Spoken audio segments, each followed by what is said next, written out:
Hi, this is Dave Anderveen with the Kick Aspirational Podcast.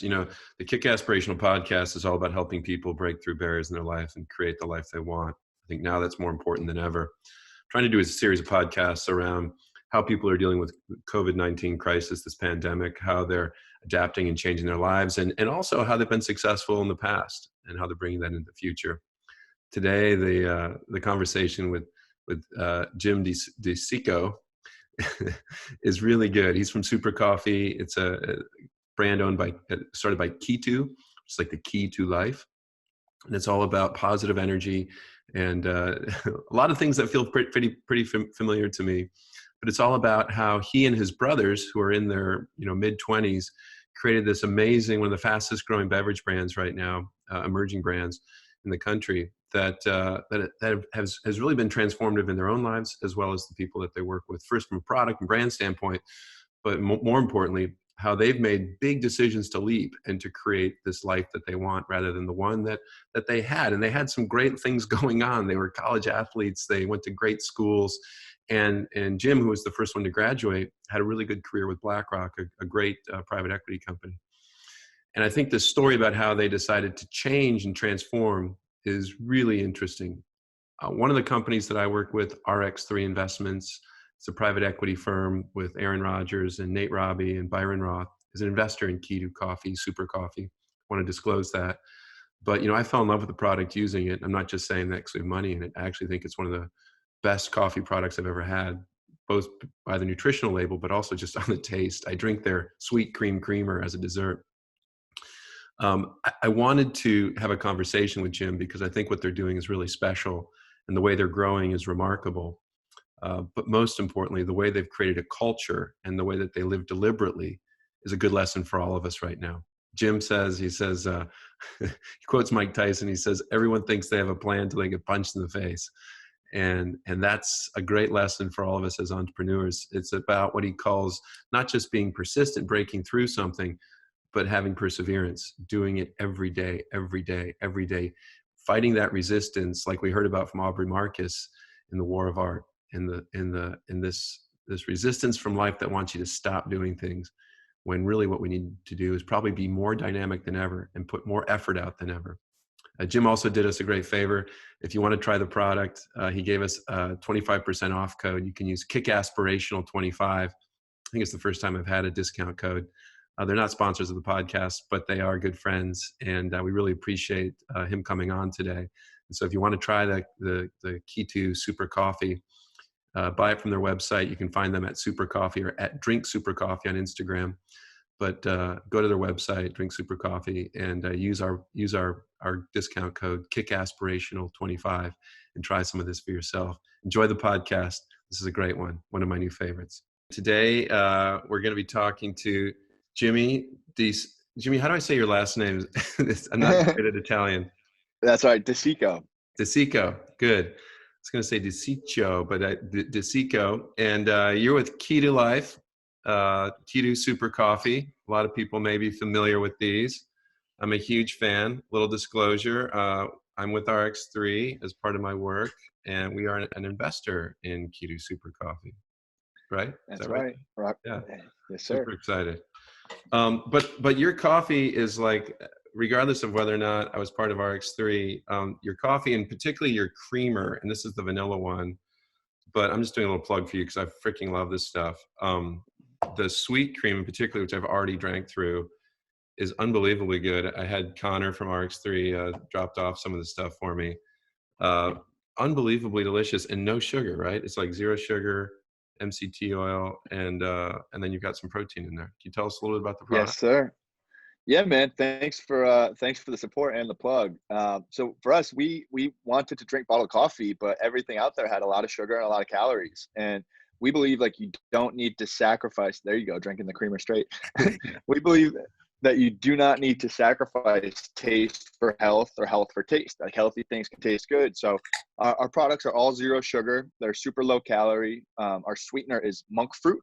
So monk fruit is the sweetness comes from an antioxidant rather than carbs or sugar. And unlike stevia or erythritol, sugar, alcohol, there isn't really that bitter aftertaste with monk fruit. So you still get that same satisfying sweetness, but you get an energy lift as well. No, it's really good. You know, we actually distribute your products at New Age through our DSD distributor in Colorado too. They're big fans of it. Sells really well. So we do have a connection there. I was on your Instagram live last week. That was a lot of fun. Thanks for having me on. Yes, So I'll sir. do that Dude, thanks back for the other joining. way. So I thought I'd kick off a little bit. You know, you guys have been on Shark Tank, and there's been a lot of talk about that. I think that was a big driver in your business. Uh, did you guys, did your brand and business start on Shark Tank? We went on Shark Tank 18 months after we founded the company. But up until that point, we had only done about $500,000 in revenue, so it was still a small business back then. And then Shark Tank was it was validating. You know, people see you go on national TV, you get that sort of Shark Tank stamp of approval, and it certainly helped the business. We've leaned into it. It's one of those things where like not very many people see the episode the night that it airs in terms of like how many people are out there, but it's the gift that keeps on giving because there's re-airs. There's, I mean, we talk about it in stores still, like we talk about it on podcasts two years later, you know, so it was certainly validating. And I think now we've gotten big enough where we're no longer a Shark Tank brand, if you will. Yeah, I mean, you're quite a bit bigger and you've had a lot of success. How did you guys really start? Because there's three brothers that started this, right? There's your brother Jordan, there's Jake, and there's you. How did it actually start? Because you're all pretty young. I mean, were you guys in school? What was going on? Yeah. So we started 4 years ago. 2016 was our first year in business. I'm the oldest of three brothers, and we were all student athletes. And Jordan, the youngest brother, was a freshman in college. He played basketball down at Philadelphia University. I played football at Colgate, and Jake played football at Georgetown.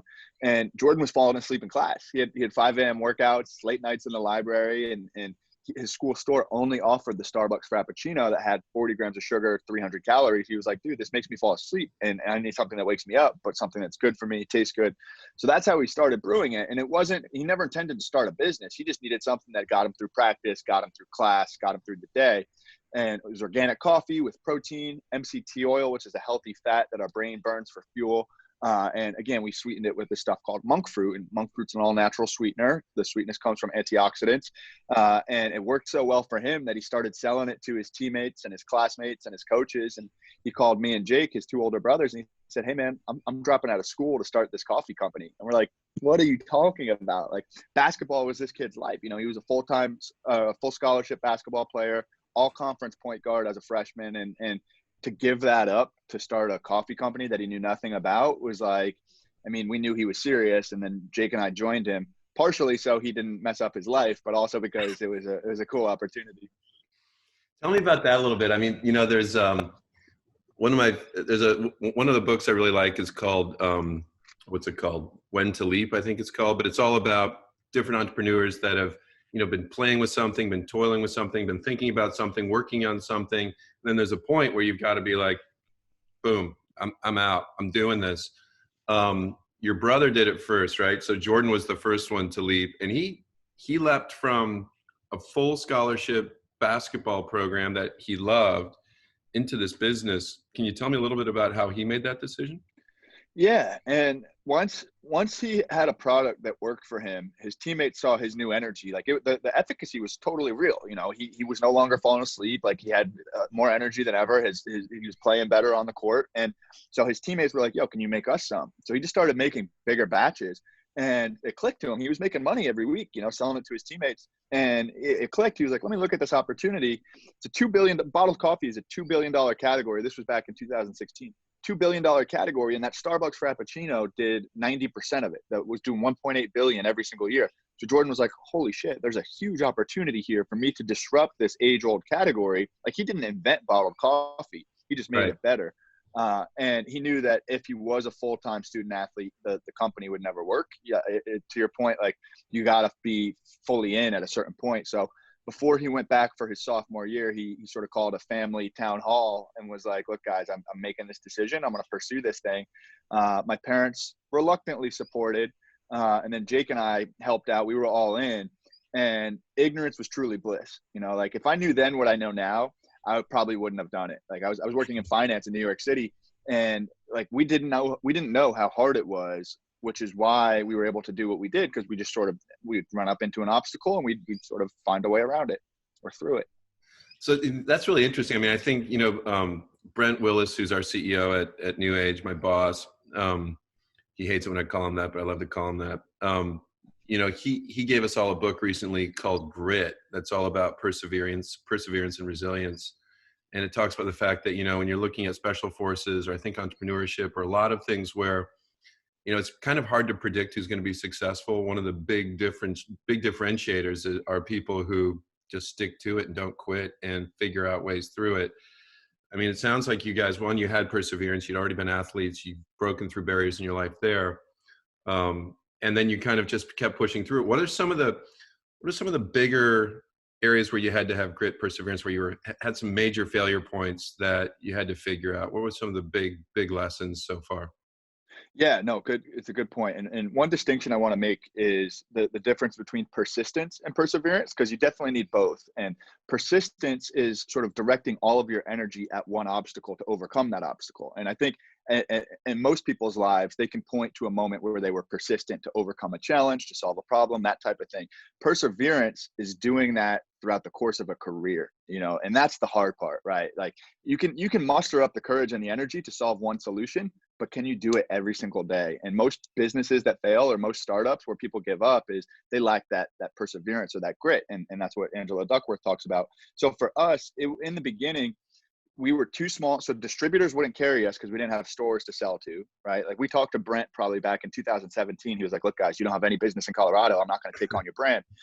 And so distributors were too small. We were too small for distributors, and we couldn't get into stores without distributors. So we were like, you know what?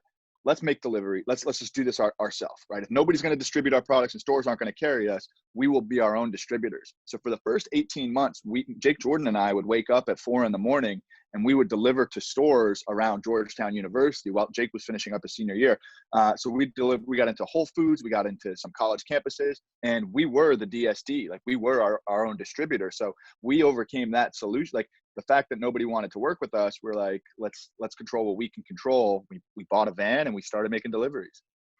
How big was your first run? Because usually in beverages, I know you've got aluminum cans now. I know that, this looks like it's a sleeve on it, so it's a smaller minimum. It's getting a little technical. I had an energy drink business for a long time, Excess, which was also positive energy. But I'm wondering, part of our challenge was 250,000 unit minimums when we're painting cans. How'd you guys handle minimums? How'd you raise money? How'd you get started with that? Yeah, so we started out, I mean, it was the three of us making the stuff like this. We were too small for co-packers. We only had one or two stores. So like we couldn't get into, like we couldn't meet the minimum run size at any meaningful co-packer. So we had this place that had a 100-gallon kettle. We would brew a big batch of coffee with protein and MCT oil. We blend it up and we just pour it into bottles. So we would do like 1,000 bottles a run back then, which to us seemed like a lot. It would take 24 hours for us to make that much, but obviously, as you know, that's nothing. And then over the first 2 years, we got into one co-packer that was like small enough for us to get into. Within 6 months, we graduated to another. And then by the end of our second year, really by the end of our first year, we secured the co-packer that we're with now. And I mean, we're producing millions of bottles a month. And so, I mean, if I could summarize that, it sounds like Jordan basically was making it in his dorm room and got a kind of this eureka response from coaches, fellow teammates, other people in school. That turned into him saying, "Hey, this has legs. I'm so serious about this. I'm going to quit school and go do this." He and Jake kind of got together. Was Jake in school at the time too, or was Jake out of school when they started? Yep. So Jake was heading into his senior football season at Georgetown, and I'm like, Jordan was going to be a sophomore. Jake was like, look, guys, I'm 6 months away from a Georgetown degree. I'm not dropping out. So in Jake's credit, he did sacrifice most of his senior year, like parties and weekends to help us on the business, but he still stayed in school. So then they started kind of working with this and went into commercial. It sounds like you went into a commercial kitchen to make your first batches and to get to your, I mean, you say it doesn't sound like much, but when you're making it by hand, 1,000's a lot, right? A Oh lot of yeah, artists it was get awful. 10,000 on a line. Yeah, no, we would, and the facility that we used, it was a Domino sugar factory. So all day long, these guys are just making bags and bags of sugar, which is like we're totally against that. But the guy who owns the factory was like, "Look, you could come in. I got this kettle in the back. I got a bottling line. My last shift ends at 8 p.m. You can come in at 8 p.m. You just got to be gone by 6 in the morning." So all night long, we'd make the coffee, and at like one of us wouldn't sleep. Two of us would go to bed at like 3 or 4 in the morning, and we'd like rock, paper, scissors, shoot. One person at 4 a.m. would have to deliver the product that we made all night. So, it was the grind. We drank a ton of coffee. It's a good thing you're in the coffee business. That's a Hell great yeah. story. And what were you doing? So you graduated in 2015? Yep. So I graduated right when all this was so the summer of 2015 is when Jordan made the decision to drop out of school. And I graduated in May. In June, I started as a financial analyst for the Blackstone Group. I was on like the commercial real estate division. And I did that for about 3 months before Jordan called me and said, "Hey, I'm dropping out of school." So like I forfeited a full career pretty much on Wall Street. It wasn't my thing, but I mean, 3 months it was basically an internship at that point. So I left, and my boss was like, "Dude, are you kidding me? Like you're giving up a great life here to go do this?" And I'm like, "Yeah, man, it's family." We didn't, we didn't know what a startup was. I had never heard that term. Colgate was a liberal arts school. I studied philosophy, and I saw you were a philosophy major too. But I played football in college. We didn't know what a startup was. Our mom worked at the YMCA. Our dad was in construction. So like, we were like, yeah, we're going to go sell coffee, and we need a business plan, and like all these things that we were sort of learning as we went. So tell me about your parents, because you guys seem like exceptional young men. You all play a lot of sports. It looks like it probably helps if your mom's at the Y. But you also went to great schools. It sounds like academics was a good part of your upbringing. How did your parents raise you? What was the program there? How much credit do you give to your parents? Yeah, they deserve all of the credit. They're young. So right now I'm 27, mom's 50, dad's 51, and they both played Division I sports in college, and they're both sick athletes. They met at New Hampshire. Mom played 2 sports. Mom was an All-American soccer player and an All-American lacrosse player. She's like, right now she's 5'1", 100 pounds, just like a little tiny badass. And we grew up super competitive, but also very compassionate and kind, right? Those were the main things that our parents instilled in us. And mom would drop us off. I vividly remember this. She would drop us off to kindergarten and say, "Jimmy, go kick today's ass." And I'd look at her, I'd be like, "Yes, mommy." "Yes, I got you." And so, super competitive. We played every sport there was available to us: travel baseball, basketball, football. And we wanted to win. Like we were undersized guys, so we worked really hard at it. And a lot of that work ethic came from both of our parents. I remember my first football practice, I was 8 years old. My dad dropped me off. He said, "No matter what you do today, be the first person to the water cooler." And I was like, what does that mean? And his whole point was like, run to every drill, run, sprint to like out hustle everybody on the field. And that stuck with us throughout our lives. And you mentioned academics, like I wouldn't have gotten into Colgate, and Jake would not have gotten into Georgetown without football. So sports were a big part of our lives. That said, we were A-B students throughout our careers in high school and in college. But we weren't academically gifted. I think we used sports as a means to an end to get the degrees we otherwise wouldn't have. That's a familiar story. I like to joke about the fact that I played soccer in college, and I studied philosophy, went to a liberal arts college, got kicked out. And I like to joke about the fact that, I wasn't chosen by the right school or the right teams or the right professions. And I kind of had to choose myself because nobody else was going to give me the life I really wanted. That's something I had to make on my own. Do you guys, I like the idea that your mom's talking about kicking ass. You guys have a positive energy product. I think I'm the same age as your parents. That's what kind of things, and when you guys are thinking through some of this and you're expanding your business today, how does that play a role in how you select employees, how you're creating a culture? You guys have a whole positive energy program that I think you put together. Can you tell us a little bit about the culture and the people you're bringing in and how you're applying these lessons you've learned at home and you've built together as brothers into the rest of your organization? Totally. So, and you know this as well as anybody is, the brand is really a reflection of the people, right? So our brand represents positive energy. Our culture is work hard and be nice to people, and that's something that we were taught from as long as we can remember.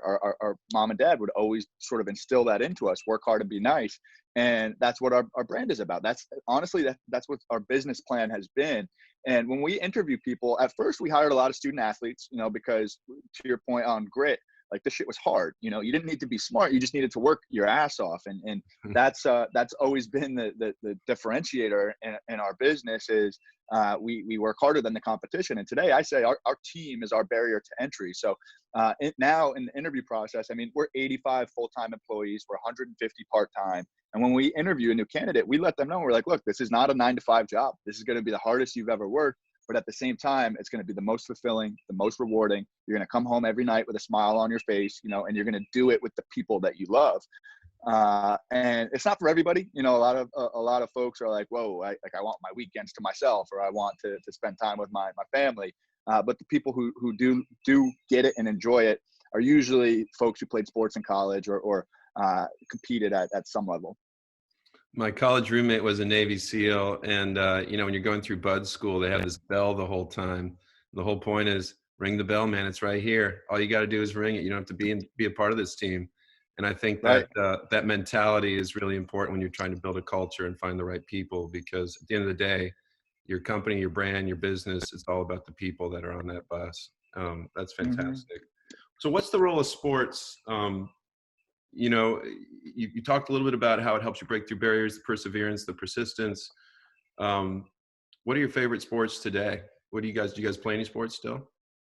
Yeah. So Jake and I, every year we compete in a decathlon. It's like a charity decathlon, and it's cool. It's a combination of like you do a 400-meter dash. There's a football toss and a bench press component. So like we like to stay competitive, especially in short distance stuff. Like you're not going to find me running a marathon anytime soon.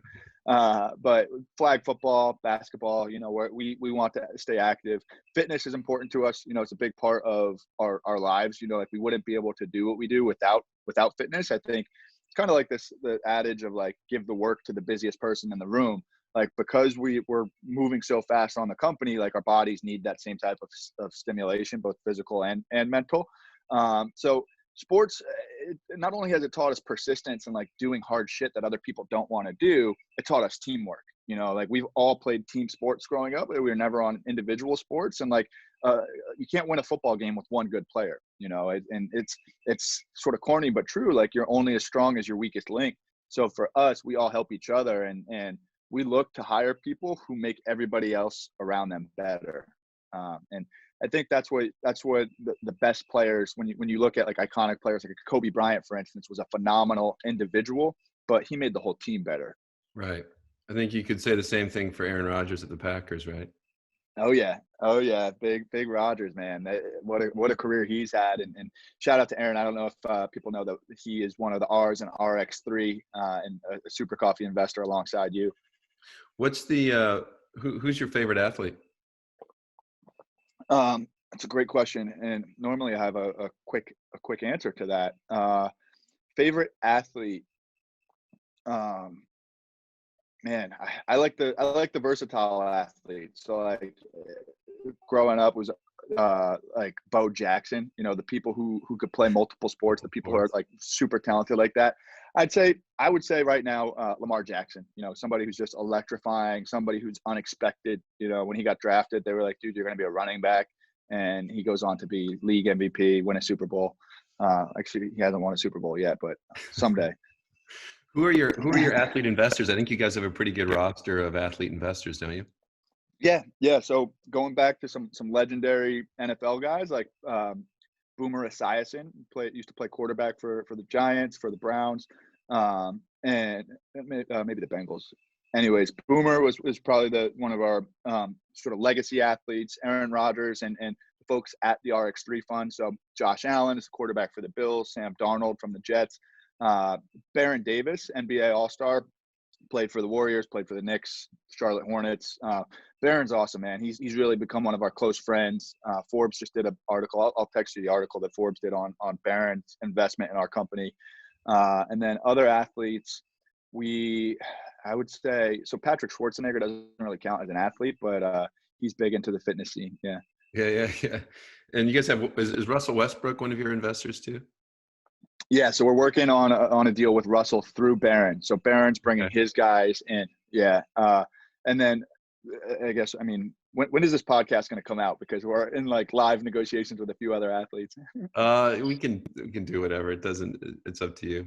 You want to, you All don't right. even have to talk about people you're in negotiations with, but you've got a lot of interest from athletes and professional athletes right now, correct? Totally, yeah, because they see the story, they see where we come from, and we sort of speak the same language as most athletes, and they use their products for their sports. So they use our products for their sports rather. So it's a natural fit with athletes. So when do you work out? You're busy. You guys, I saw you start your day pretty early, like what, 4:30, 5 a.m. When Hmm. do you work out, and what's your morning routine like to get your day really kicked off and to really own it? Yeah, man. And I wish I could tell you that like my alarm goes off at 5. I'm at the gym at 5:30. I'm meditating at 6. Like every day is different for me. No 2 days are the same. And I like to wake up early, usually 5:30. If some mornings, if that doesn't happen, if I'm waking up at 6:37, I'll usually just shower and get right to work. But I try and get a workout in the morning. And some days it just doesn't work out that way, and you'll find me and the brothers working out at 7 or 8 p.m. at night. So we try and get it in whenever we feel good. I think getting up and getting it in early is like a big win to start the day. So we try and do the hard things first, and then get the rest of the day started afterwards. Nate Robbie, who's also at RX3, was wondering if you could help him with his wrestling. He and I got into a little wrestling match at Aaron's birthday this last year, and he thinks he won. I'm pretty sure I did. It's unclear. Do you have any? You and your brothers wrestle at all? Did you ever fight growing up? Oh yeah, yeah. We used to have a lot of fights. Mom and Dad used to be the referees of all the fights. Pretty bad fights. But so yeah, I mean, for Nate, I think I don't know, man. Like, there's no rules when it comes to a fight. Poke the eyes, kick him in the balls, do whatever you got to do to win. Don't tell Nate that. He's going to fight me. Oh, that's okay. That was kind of a funny question. I do have a serious question though on the backside of that. Obviously we're all in the middle of this pandemic right now. It's changed a lot of our lives. I think it's sort of creating a new reality for a lot of people right now. How's this, this COVID-19 coronavirus, whatever we want to call it, how's this affecting your business and the way that you're working? Particularly, I know you guys do a lot of in-store demos and a lot of in-store work. How is this affecting and impacting your business?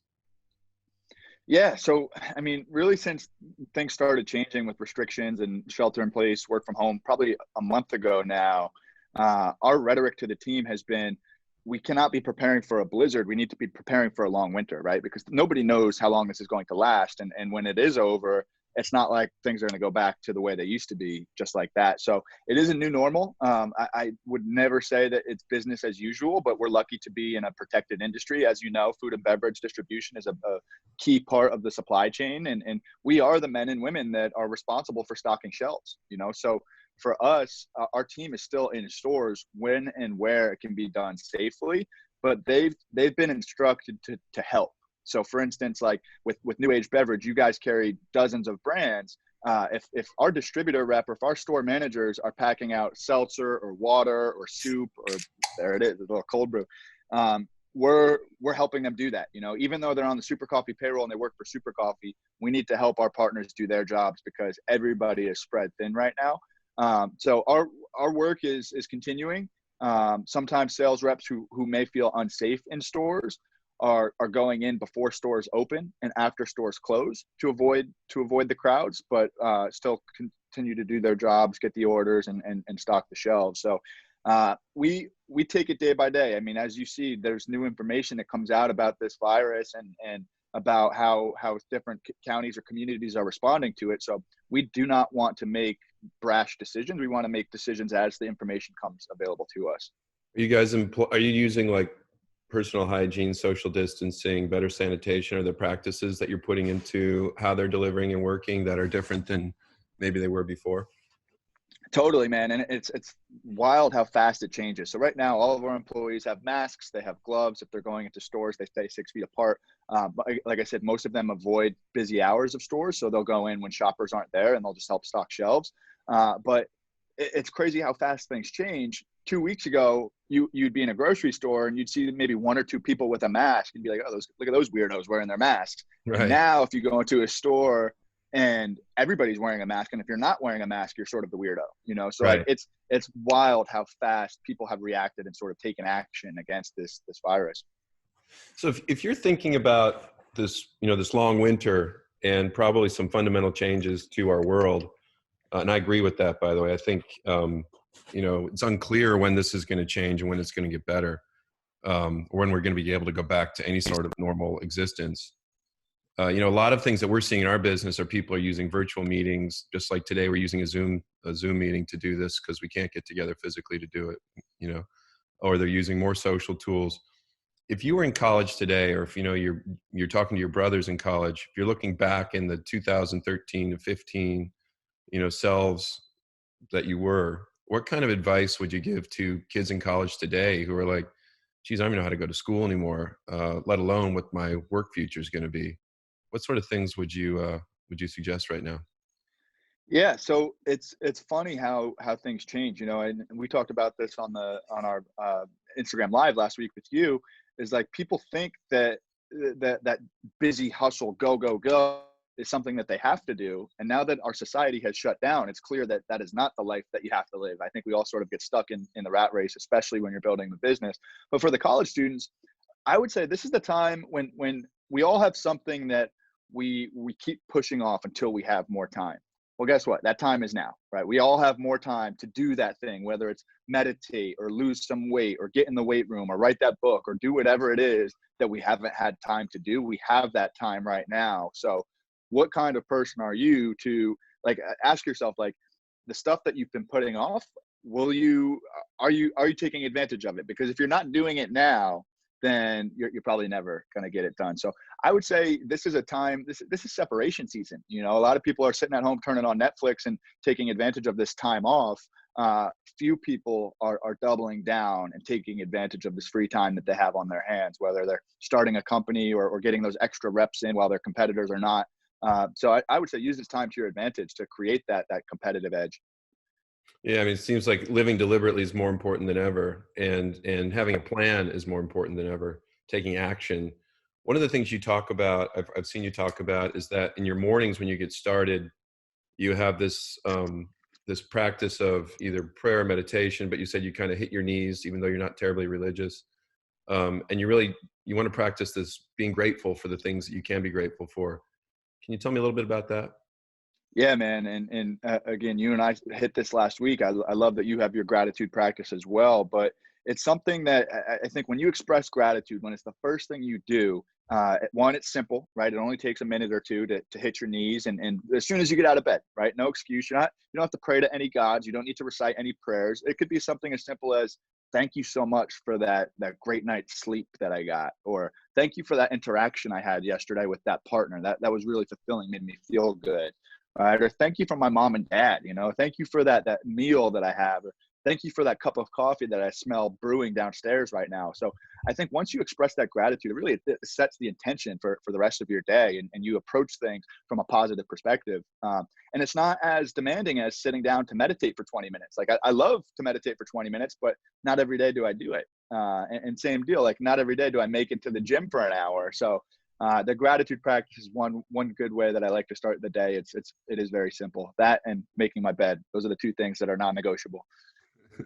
You start your day making your bed. So, and why is that? Uh, it starts. I've completed a task. If nothing else after that point happens, I've completed a task. And at the end of the day, whether it's a good day or a bad day, I come back to a nice made bed. So I think it again sort of sets this intention of like, today is a day where I'm going to get shit done. I made my bed. I said my gratitude. What's next? Like, what's coming at me next? Let me go get it. It's starting the day with some achievable tasks that you can complete, document. You're like, boom, got a couple things done. Now I'm off to the races. I think those are great practices. Are you and your brothers grateful for your college education? I get into some discussions with people, some entrepreneurs who've gone to college, some haven't. Danica Patrick, is really successful as a race car driver. She has a great podcast, Pretty Intense. She was on mine. Good friend. She hasn't gone to college, and I think she has opinions about the role of college. It's expensive. Is it worth it? You study philosophy. I study philosophy. Tell me a little bit about college, the value. Where was it valuable? Where in today's world do you think it's more or less valuable? And how do you and your brothers kind of view higher education today? Yeah, it's a great question.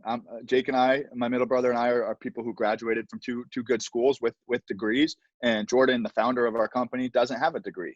So I think it's a great contrast right in the family. For me, as coming out of high school, I didn't know what I wanted to do. I knew that I liked football and I wanted to play football in college, but I didn't know, like, I didn't want to be a doctor or a lawyer or a musician or any of those things. So like, college is a great place to learn more about yourself, and I think it's a great time, like during the college summers, to do internships to figure out what you like and what you don't like, or what your skills are in the real world. And then the second piece of college, I mean, even as a 22-year-old, after 4 years of college, I still didn't know what I wanted to do or be after the fact. But philosophy was something that I found transferable to every situation in my life. How to construct a good argument, how to dissect an argument, right? If you feel that somebody's bullshitting you, how to think critically. And those were all skills, even though they were general skills, they're all skills that can be applied to anything. So I wasn't limited, like I wasn't an accounting major, not that there's anything wrong with that. I wasn't a lawyer or a doctor or any of these things. I wasn't committed to something that I wasn't sure of, right? I'd rather had this skill set that I could apply. And believe it or not, I mean, I think philosophy was the best preparation for business that anybody could have asked for, because I use it every day. I think, there's some really good books about being a great generalist in today's world.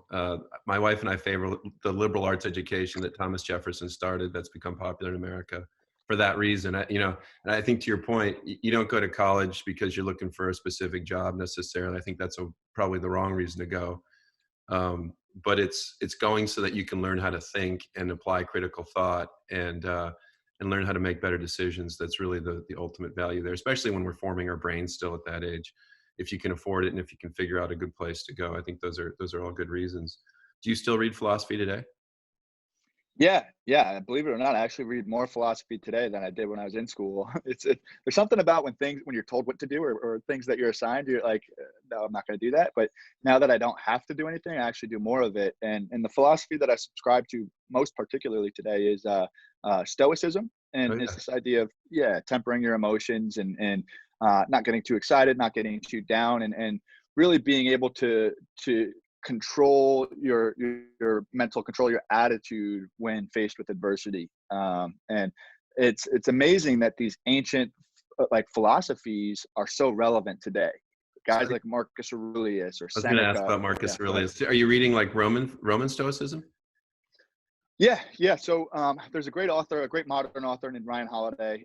He writes a lot of good books that sort of, it's contemporary Stoicism, right? He draws on Marcus Aurelius, who was a Roman emperor, or Epictetus, who was a former slave, right? These philosophical works are from 2,000 years ago, and the lessons, or sort of the goals of these are so relevant today in these crazy sort of technological times that we find ourselves in. Yeah, I love Ryan Holiday. He's a great author in a lot of ways. But Stoicism is one of the most utilitarian philosophies I think we have today. It's really useful, really helpful. Yeah, I'm a huge. I still read quite a bit. That's funny. My older son, he's about your age. He's 26. He's in the graduate literature program now. But he studied literature at Kenyon and loved literature and he's really good at it. He reads philosophy for fun, which I'm like, okay, I study philosophy. I read literature for fun. You study literature, you're reading philosophy for fun. Maybe we should have switched majors. I don't know. But I think as we get older, we find our place, right? Totally. So do you, as we're kind of thinking through this, we're thinking through the new world and the role of kind of, I think, forming our minds, living deliberately, what college students are probably thinking about today. If you're going to give some advice to entrepreneurs or people who wanted to be entrepreneurs, people who wanted to make a leap, what sort of advice would you give them in terms of kind of what to do next? They've got an idea, maybe they've been testing it. How do you know when to make that jump, particularly in this environment? Yeah. So you touched on it earlier. You got to take action, right? You cannot remain idle. Take action. I promise you, you will never be ready to become an entrepreneur. I'm still not ready. And that said, so there is no right time. It's not like you're going to grad school and get your MBA, and then all of a sudden you're going to be ready to start your company, right? Or you're going to finish this perfect business plan, and then you're going to be ready. You're going to raise your seed round, and then you're going to be ready. You will never be ready to start your company. So I think take action, move it forward, move it in the right direction. And if you find that you're not motivated, then maybe it is not your purpose, or maybe it is not your true passion. But the only way you find out is by taking action and bringing something to life. Like the product that we launched back in 2016 was a piece of shit. The label was terrible. The product didn't taste good, but we launched it. We learned, we sold a lot of it, and we listened to our customers. We made the improvements. We made the tweaks. And had we never started, we would have never gotten that feedback and gotten to where we are today. So I think take action. Do not sit idle. Mike Tyson has a great quote. He's like, everybody's got a plan until they get punched in the face. So that business plan that you've been working on, I promise you, everything's going to change once you bring it to the world, right? Like once you bring it out to customers, once you start selling something, everything that you think is going to happen is going to be different. So, but there's only one way to find out. Go do it. Yeah, that was in the late 90s when I was doing a large startup, and I was really dealing with more banks and investors. The thing that drove me crazy was, I already knew from other ventures that, you have a plan, it's going to change. That's why people are the most important thing, because can the people change, be resilient, and break through the resistance? But you'd meet these younger kind of MBA graduates who really didn't have much experience, and they're like, yeah, but my spreadsheet says, and I'm like, throw that shit away. We're Right. going to figure out a new spreadsheet right now because we got to make this work. And I think it's obviously you got to have a plan, and great planning will help you a lot through the process. But you have to be flexible, and it's because the environment's going to be dynamic. I think that's all really, really strong, sage advice, and it's great to hear it from, somebody still in their 20s who's been busting down doors making this happen for so long. Where can we find Super Coffee, Super Creamer, Super Espresso, all the Key to Life products that you offer? Yeah. So right now we're in stores nationwide. I think the national banners that are probably most recognizable are Target. We're in Walmart, CVS. You can find us out in California, Ralph's, Sprouts, Gelson's. But we're certainly available on Amazon, and then drinksupercoffee.com as well. Awesome. Are there any special codes for fans of Super Coffee? Oh yeah, Kick Aspirational 25 is good for 25% off our website. So share that with all your listeners. Anybody who's interested, Kick Aspirational 25. That'll get you 25% off your order. Awesome. Thanks so much today, Jimmy. Appreciate your time. Love to stay in touch. I love your products. I use them. I've been a fan for a while, and I'm becoming a bigger fan. I just discovered the creamer, and they do make fantastic White Russians, aka Caucasians, for Big Lebowski fans. Thank you a ton, and let's stay in touch, Jimmy. Appreciate it. You got it, brother. Cheers, man. Yep. See you soon. Cheers.